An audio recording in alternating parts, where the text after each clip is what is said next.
Hello guys, welcome to our channel. आज हम class 11 का chapter number 10 thermal property of matter का example number 10.5 करने जा रहे हैं। Let read the question. Calculate the heat required to convert a 3 kg of ice at minus 12 degrees Celsius kept in a calorimeter to steam at 100 degrees Celsius at atmospheric pressure. Given specific heat capacity of ice is 2100 joule per kg per Kelvin और हमें specific heat capacity water की दे रखी है। Latent heat of fusion हमें ice का दे रखा है। Latent heat of steam हमें दे रखी है। तो इस क्वेश्चन में हमें क्या बोला है कि 3 kg आइस है और वो -12 डिग्री सेल्सियस में स्टीम पर 12 डिग्री सेल्सियस से स्टीम पर कन्वर्ट हो रहा है एट 100 डिग्री सेल्सियस। तो जो पहले हमारा आइस है वो -12 डिग्री से 0 डिग्री सेल्सियस पे जाएगा, ओके, एंड देन वो 0 डिग्री सेल्सियस से वाटर पे कन्वर्ट होगा, लेकिन 0 डिग्री सेल्सियस पे ही।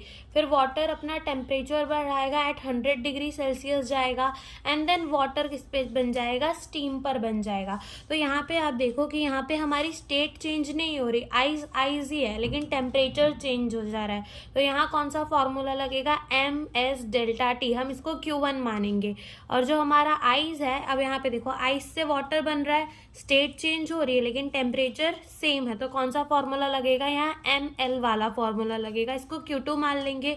और जो हमारा वाटर है वो भी वाटर पे ही कन्वर्ट हो रहा है, लेकिन यहाँ पर स्टेट चेंज नहीं, टेम्परेचर चेंज है, तो हम यहाँ क्या लगाएंगे, MS डेल्टा टी का फॉर्मूला लगाएंगे। एंड यहाँ पर वाटर से स्टीम बन रहा है, तो यहाँ कौन सा लगा देंगे, ML फॉर्मूला लगा देंगे। और हमें पूरी हीट पूछा है, पूरी हीट पूछा है, मतलब ये सारी हीट हमें पूछा है, तो इसको हमने Q1 माना, Q2, Q3 एंड Q4। तो अगर मान लो हमें पूरा Q निकालना है तो हम क्या करेंगे, Q1 plus Q2 plus Q3 plus Q4। तो चलो निकालते हैं। Q1 क्या है हमारा, MS डेल्टा टी। यस, मास हमें कितना दे रखा है, 3 kg। स्पेसिफिक हीट कैपेसिटी किसका, आइस का, देख लेते हैं क्या होता है, 2100। एंड टेम्परेचर देखो कहाँ से, -12 डिग्री से 0 डिग्री सेल्सियस, तो हम क्या करेंगे, 0 माइनस 12 डिग्री सेल्सियस, तो ये 12 डिग्री सेल्सियस ही हो जाएगा। और इन तीनों को मल्टीप्लाई करने में हमारा इन तीनों को मतलब ये आ जाएगा 75600। अब Q2 निकाल लेते हैं। Q2 क्या है, ML, मास कितना दे रखा है, 3, into specific heat capacity of latent heat of fusion of ice हमें कितना दे रखा है, 3.35 इंटू 10⁵5। ओके बच्चों, ये सब वैल्यू मैं NCERT से देख रही हूँ जो यहाँ पर दी हुई है।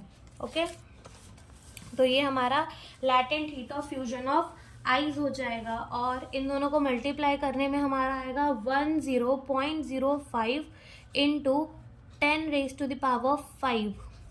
एंड हम इसे कैसे लिख सकते हैं, 100,500।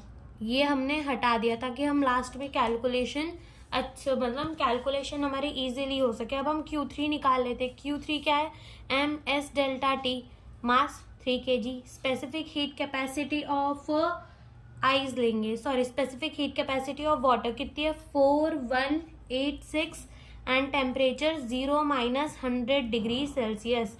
इन लोग को मल्टीप्लाई करने में हमारा जगह 1255800। एंड Q4 निकाल लेते हैं, MS। Q4 हमारा कैसे निकलेगा, ML करके। मास हमें कितना दिया है, 3, इंटू L कितना है हमारा, latent heat of fusion of steam लेंगे। यहाँ पर कितना है ये हमारा, 2.256 इंटू 10⁵6, और इन दोनों को मल्टीप्लाई करने में 6.768 इंटू 10⁵6। और इसे हम कैसे लिख सकते हैं, हम इसे लिख सकते हैं 6768000। अब हमारा Q1 आ गया, Q2 आ गया, Q3 आ गया, Q4 आ गया। अब हम इन सबको प्लस कर देते हैं। तो हम क्या करेंगे, इन सबको प्लस कर देंगे। Q निकालना है हमें, Q1 plus Q2 plus Q3 plus Q4।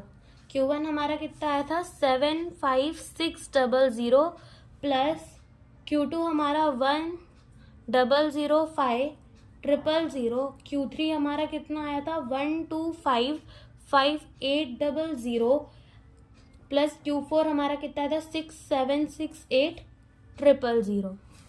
Okay, इन सबको हम प्लस कर देंगे और इन सबको प्लस करने के बाद हमारा आएगा 910440. और हम इसे कैसे लिख सकते हैं 9.1 इंटू 1 2 3 4 5 एंड 6 10⁻6 जूल. ये हमारी पूरी हीट रिक्वायर होगी to convert the ice at -12 degree Celsius to steam at 100 degree Celsius. Thank you for watching the video.